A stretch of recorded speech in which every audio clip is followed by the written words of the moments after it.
Welcome to session 24, Harnessing the Power of Big Data Through Best Practices. Thank you very, very much for joining us today. I'm Monique Brown. I'm the Relationship Manager at Delegata, and with me today I have Leon Casaban, our Solutions Director, and our speaker for the day, Sherwick, who is our Senior Chief Architect at Delegata. First and foremost, before I get started, I wanted to take a moment to thank our public sector partners who collaborated with us on this session, Gary Coverdale from Napa County and Brenda Fleming from the Board of Equalization. Great team, great feedback, and we just really appreciate the time and effort that you put into this. Quick introduction of Sherwick here. He is, come on in. Not only is Sherwick my hero because he's an Ironman triathlete and motorsports athlete extraordinaire, but he is also an expert in information management, data architecture, governance, and analytics. And so he's going to be speaking with us today about harnessing the power of big data through best practices. I'm going to grab something real quick. You have on your seat, when I borrow this, two handouts that you'll see. Sherwick is going to be referring to this one during his talk. It's the 4 Ps. Leon will be speaking to you about this one, from data to wisdom, toward the end of the talk. And then you also have a note card there for any questions you might want to jot down and share with us. There'll be plenty of time for Q&A at the end of the session, discussions, but if we don't get to your question, go ahead and leave your email on there, and we'll be happy to answer you after the forum. So I think without any further delay, I'm going to pass it over to Sherwick and we'll get started. Thank you. Thanks, Monique. Thanks everyone for attending. What should you as big data explorers expect to get out of this talk? We hope that you'll take away 4 things. First, how business value relies on high quality data. Second, how data is created through information architecture. Third, how high-quality information is achieved through best practices. And fourth, how best practices are ensured through governance. So throughout this talk, we'll be referring to the one-page takeaway that refer to 4 Ps, or what we call the 4 pillars, to information management. So let's talk about data. How does data become wisdom?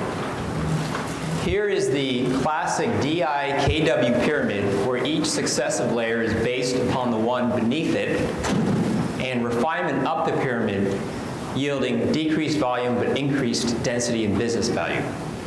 Lots of data gets produced. A percentage of that gets processed into information through cleaning, deduping, transforming, and standardizing.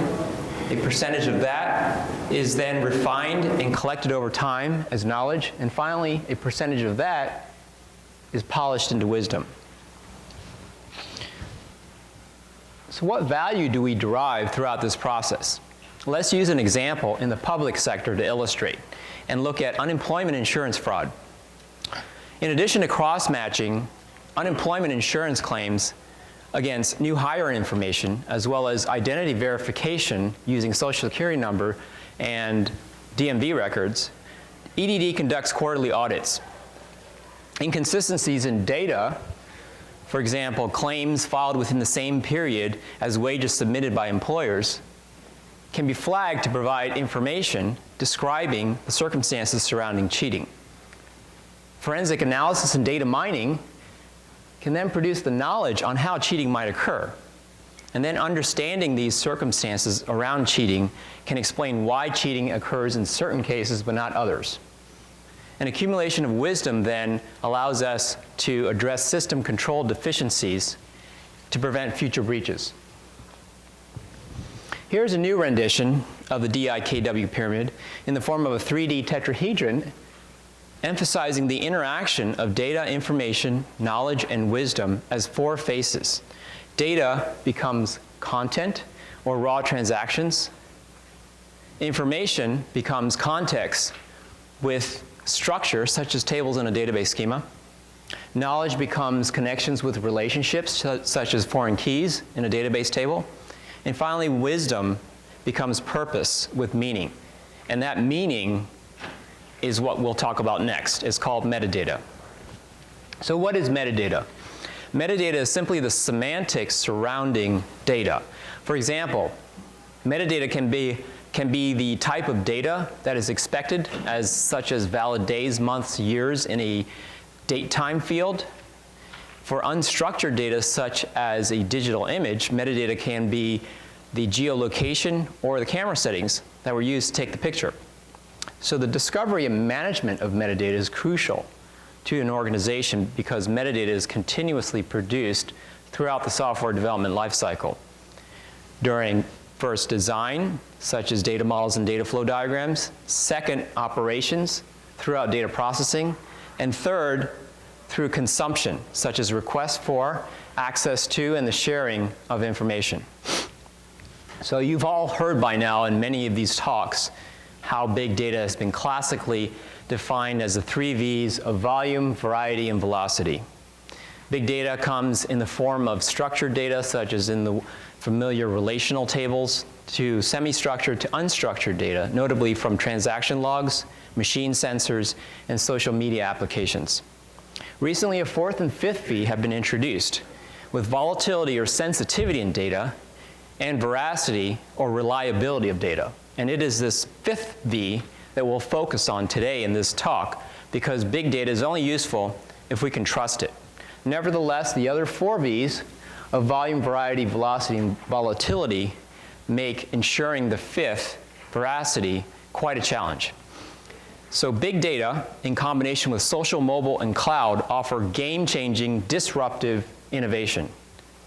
The proliferation of big data generating mechanisms all around the world has meant that we are creating literally a global nervous system, and making sense of the input signals from billions of interactions have allowed technologists today to accomplish what governments can only dream of decades ago.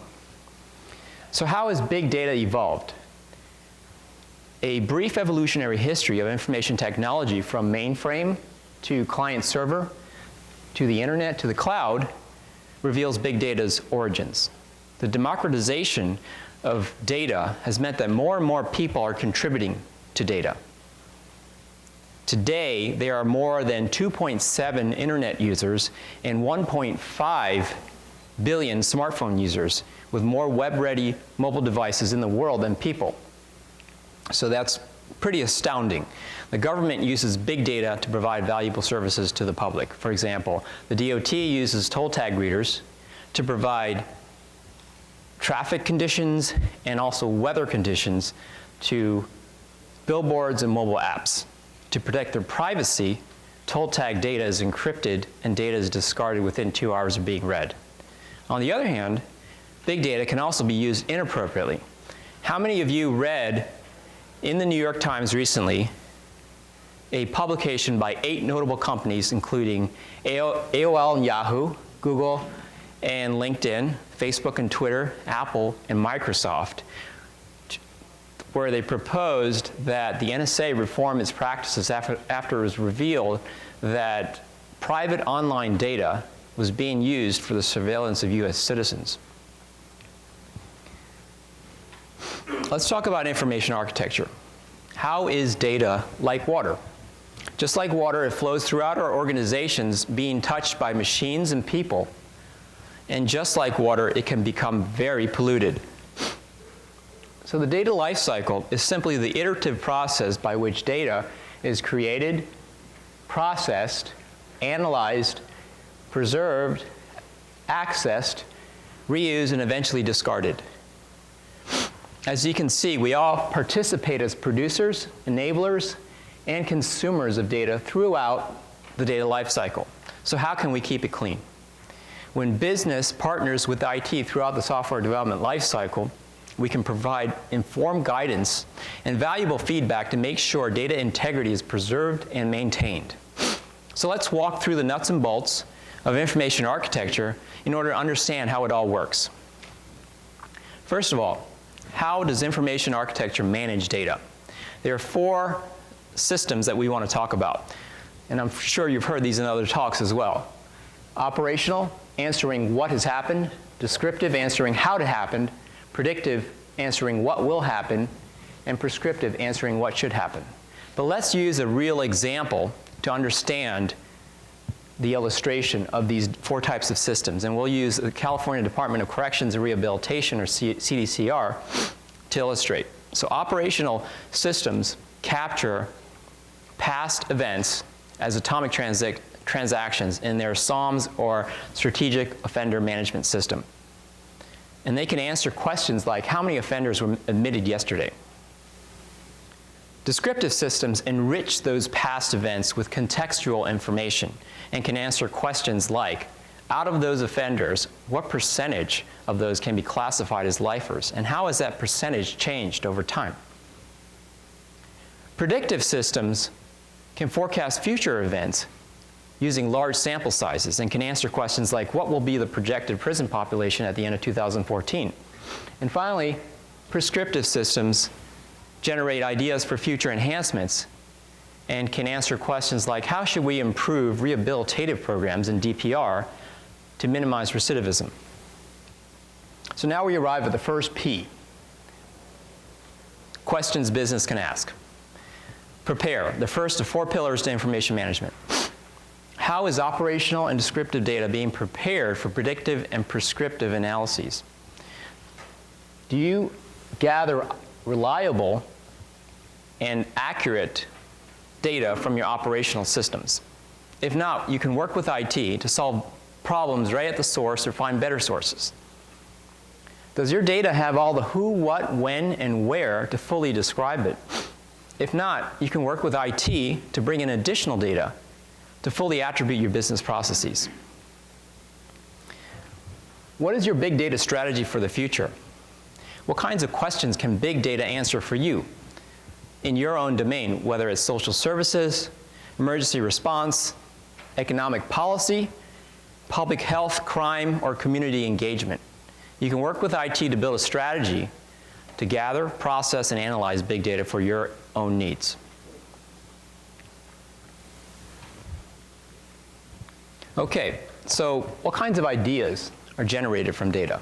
Well, Gartner has classified our 4 information systems into PACE layers, giving rise to common ideas, better ideas, and new ideas. Systems of record and differentiation have been used for years to understand events, but only after they have already occurred. For example, utility companies analyze past trends in electricity usage to predict future generation capacity.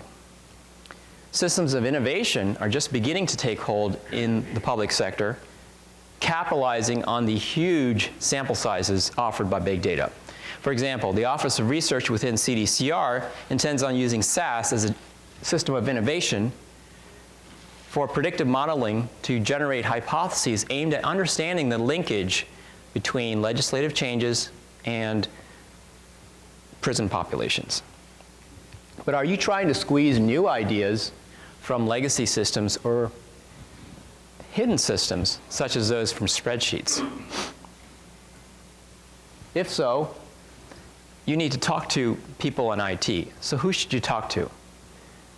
The business, in order to work with IT, needs to partner with 3 main groups. First of all, data engineering, which is the domain of data scientists, data architects, and database developers who understand source data and their relationships in order to build and structure data into information assets. Business intelligence, which is the domain of business analysts, BI architects, and report developers who understand business semantics or meaning or metadata in order to build reusable, standardized solutions for operational descriptive query and analysis. And finally, data science, relatively new, but it's a blend of IT, business, and science, and it's the domain of business subject matter experts, data scientists, and statisticians who understand advanced techniques and big data in order to build predictive and prescriptive models to uncover trends and patterns needed to develop new insights. Each of these 3 groups play a vital role, but it is up to business to make sure they're working on the right problems using the right data. So now we arrive at the second P, questions business can ask. Process, or the second of 4 pillars to information management. Do all stakeholders have an understanding of their role in the data lifecycle? In other words, what part do you play as producer, enabler, or consumer of data. Work with others in your organization in order to solidify communications and handoffs. So how can business work better with data engineering, business intelligence, and data science teams? Do you have relationships with these groups throughout your business processes? Work with these teams during software development in order to leverage the expertise you need. Let's transition to best practices. IT is often seen as a black box, as they well should. But let's now open it. IT produces solutions through enterprise architecture, which is essentially broken down into 4 component architectures: business architecture, or business or people and processes; information architecture, or data assets and data flows; application architecture, or information access and delivery; and technology architecture, or the supporting infrastructure and platforms. These all need to work together to produce a cohesive solution in order to provide value to the business. So let's jump into information architecture for a little bit. Where and how is data stored? Data is stored in repositories spanning traditional relational databases like Oracle and SQL Server, and these days, NoSQL, databases in the cloud like Cassandra and database.com. Data is moved between databases through a process called ETL, called extract, transform, and load, which can take the form of simple file transfers or elaborately orchestrated data flows.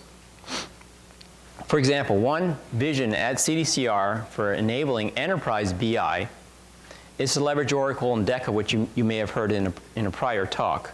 And Oracle and DECA is a platform that enables users to discover data and its associated metadata.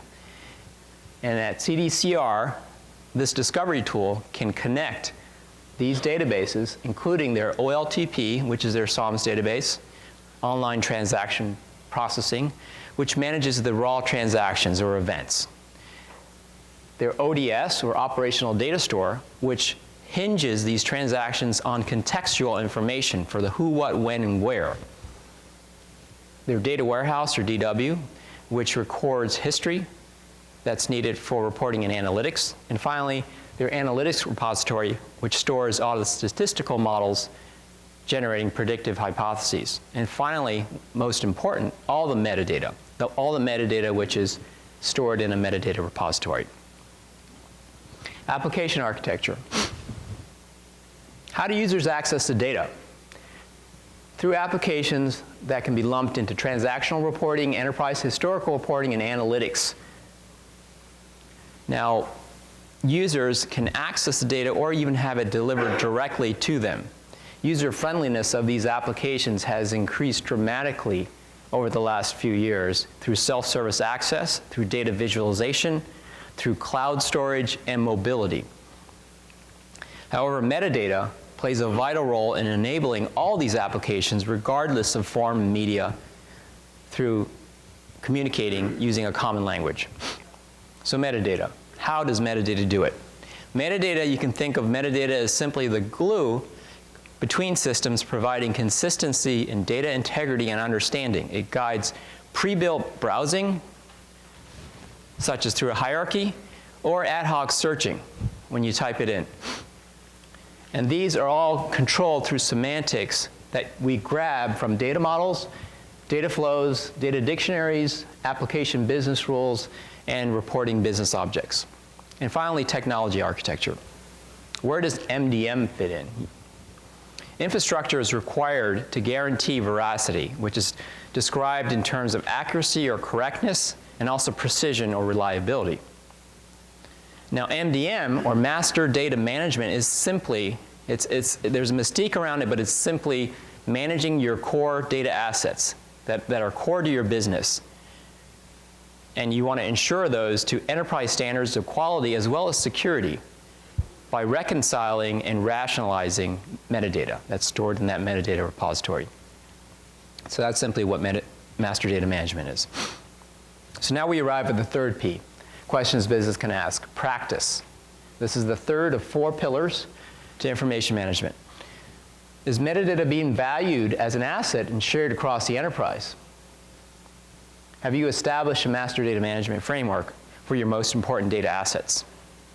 How many of you have heard of or even used the latest data visualization tools from MicroStrategy or Tableau or ClickTech? Okay, these are rapidly gaining in popularity. Why? Because of two main reasons. One, self-service access, and two, bringing in data that's not yet in the warehouse. So is this a good thing? Business will say yes. We can use any data we wish. We can look at and experiment with data sets in an accelerated and agile fashion. And best of all, we don't have to rely on IT. But IT will say no because of the anarchy and chaos that will result. What does that mean? Each analyst will have their own business rules, definitions, naming, conventions, calculations built within their own stovepipe application. From an auditing and compliance standpoint, this also becomes a nightmare because of the possibility of the answers coming from one analyst conflicting with those from another. So how can business work with IT and still leverage this new wonderful technology? Well, through the promotion of best practices. Two key best practices: governance by the business to ensure conformance in metadata and promote master data management. This will allow business to evangelize new semantics for new data that they want to bring in.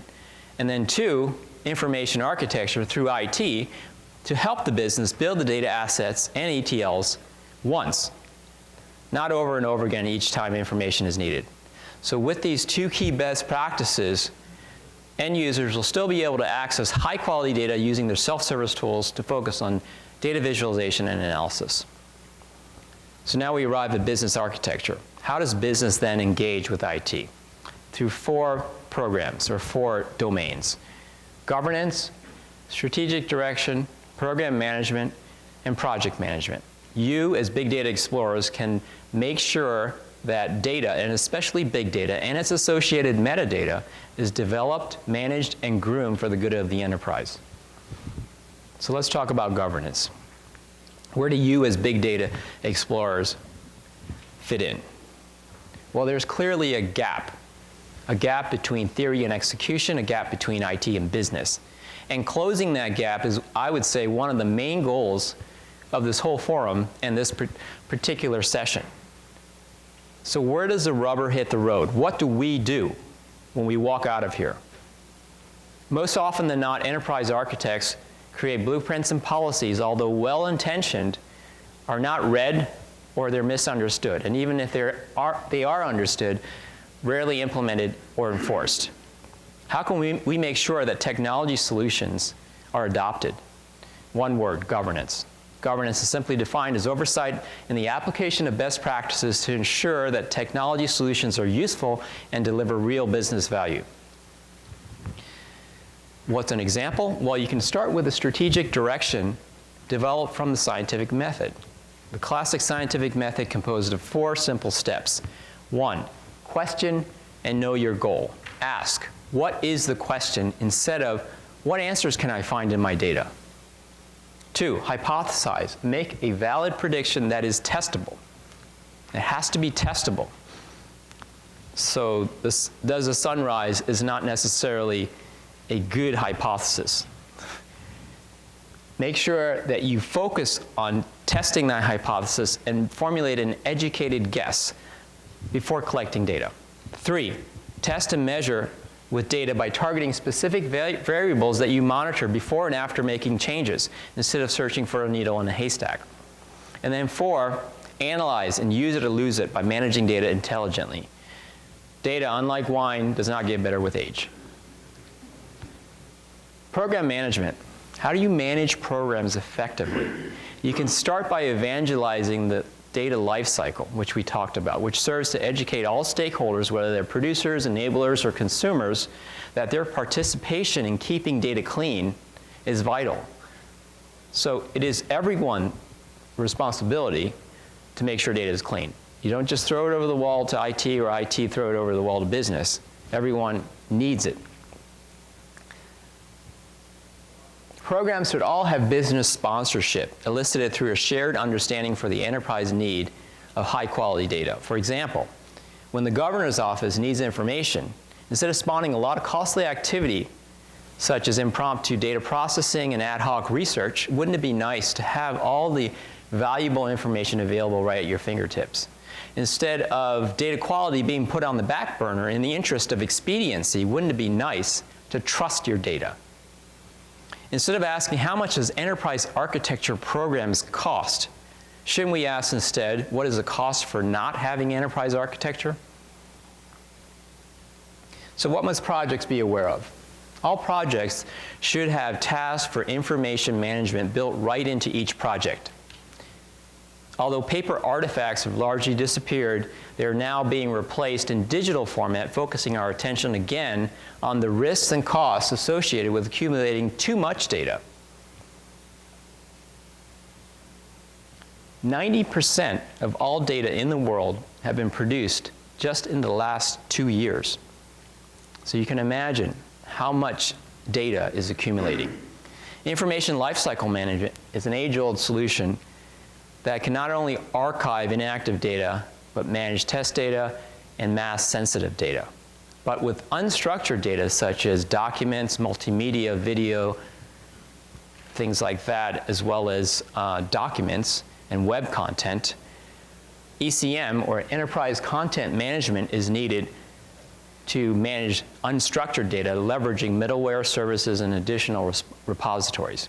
The challenge for both these solutions is to find value in big data before it accumulates uncontrollably. Over-retention of data is common in both public and private sector alike, as it is often initially cheaper to just store the data instead of undertaking resource-intensive policies to properly manage it. For example, software license and hardware storage media costs should be closely aligned with the value and shelf life of data. Okay, now we're at the final and fourth pillar, partner. Questions business can ask.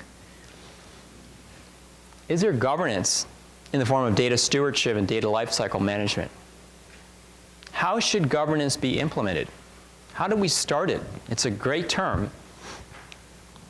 The first and easiest step is to build a steering committee composed of stakeholders that are crucial to understanding the enterprise need for data and analytics. Are there data quality issues in your organization in need of attention, and who is accountable and responsible for fixing them? Build the partnerships throughout the data lifecycle to understand the players and their roles. Is business initiating inquiry through the scientific method and sponsorship of big data programs and initiatives? Do you build hypotheses first prior to collecting and analyzing data? And that's a big one. What big data programs are you considering? Sponsor discovery initiatives to explore first before jumping on the big data wave. So we'd like to leave you with 4 main points. Again, the 4 pillars to information management. First, information management still relies on high-quality data. High-quality data is defined as data with consistent semantics or metadata or meaning and purpose that can be refined into wisdom through appropriate enterprise architectures, is accessible through all players in the data lifecycle, be they enablers, consumers, or producers, with governance by the business.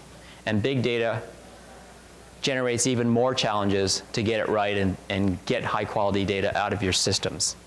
The strategy still remains the same: business asking IT the right questions in order to get the right answers. So we'd like to leave you now with the takeaway, which summarizes everything we talked about, as the 4 Ps of prepare, process, practice, and partner. And these 4 main questions are: how is foundational data being prepared for big data? In other words, if you don't have good, solid metadata, operational data from your legacy systems, your transactional systems, then don't even think about putting those into your warehouse or even analytics. What is your process for ensuring high-quality data? This is basic partnering with business, understanding data stewardship and their role in the data lifecycle. What best practices are being leveraged? And these best practices are typically ensured through enterprise architecture, but again, the partnership is key to implementing and enforcing those best practices. And finally, how is business partnering with IT? Is there governance? Is there an understanding of priorities through first building out the scientific method before just jumping into the data? So Leon will go through the little game we've prepared, which is a rendition of Chutes and Ladders, and we've put together 27 steps, I believe, to gaining wisdom.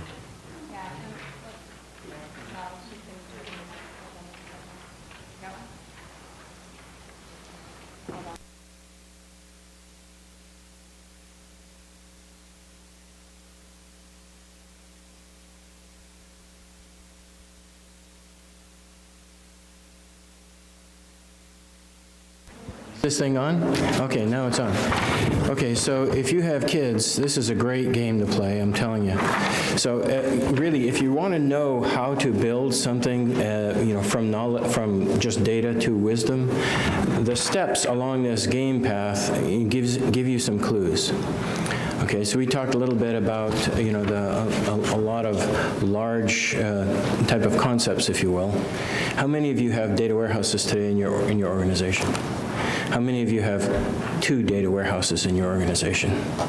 How many of you have 3 data warehouses? And how many of you want to admit that they have 4 and more or something of the data warehouses are pretty common things, right? And which data warehouse are you going to go to get which answer can become another problem, right, of data. So this incremental way of trying to build the right kind of solution will help you to understand steps that you can take. When you get to a ladder, those steps might be accelerators. If you can do those steps, they'll bring you a lot further ahead than you were before. When you get to a chute, if you do one of those things, you're probably going to set yourself back quite a bit. Okay, so you might want to pay attention to some of the things on here and just have fun playing with this game. And what we're trying to suggest to you is, if we started talking about asking a question. If you want to build a data warehouse again, right, start with one question. If you get one question and you can find out the right data necessary to make that question, you can hypothesize what the answers are supposed to be, and then you can go test, you can go find the data, make sure it is the data everybody in the enterprise agrees to, that is the right data to answer that question. You're starting master data management, right? You're going to find the right sources. You're going to look at those sources and make sure that those sources have quality data. And you're going to have to look at this data several times probably before you figure out if it's real quality, because it's not just a format of data. I'll bet you my address in your systems is wrong, right? Because I probably change my address way too often. So, take a look at the quality of data, and then incrementally start building what you need in terms of one report, the system, right, that would get you one answer. And then once you solve that and you think you've got your methods down to repeatedly solve that same problem, ask a second question. Use the same systems to answer that same question, right? And it's better if some of these questions are in a certain topic area, because then you can build out more knowledge and a better data quality in specific systems, data sources, etc. But it's not mandatory. But all the information that you're collecting, if you're storing it in a place that everybody will recognize rather than these silos that we were talking about, sometimes with either business or technology users, because they have their own silos. And so this is a path that allows you to incrementally, start answering your own questions about, if I take these steps, I'm probably going in the right direction. And if I take that step on top of a chute, I'm probably going for a ride. Rides are fun. We've all been on them.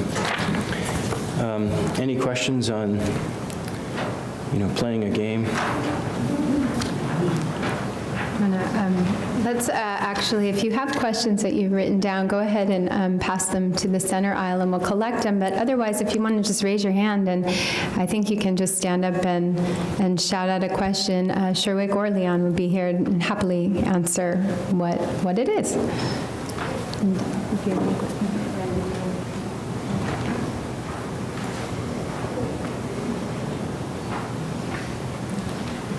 Everybody did everything perfect, right?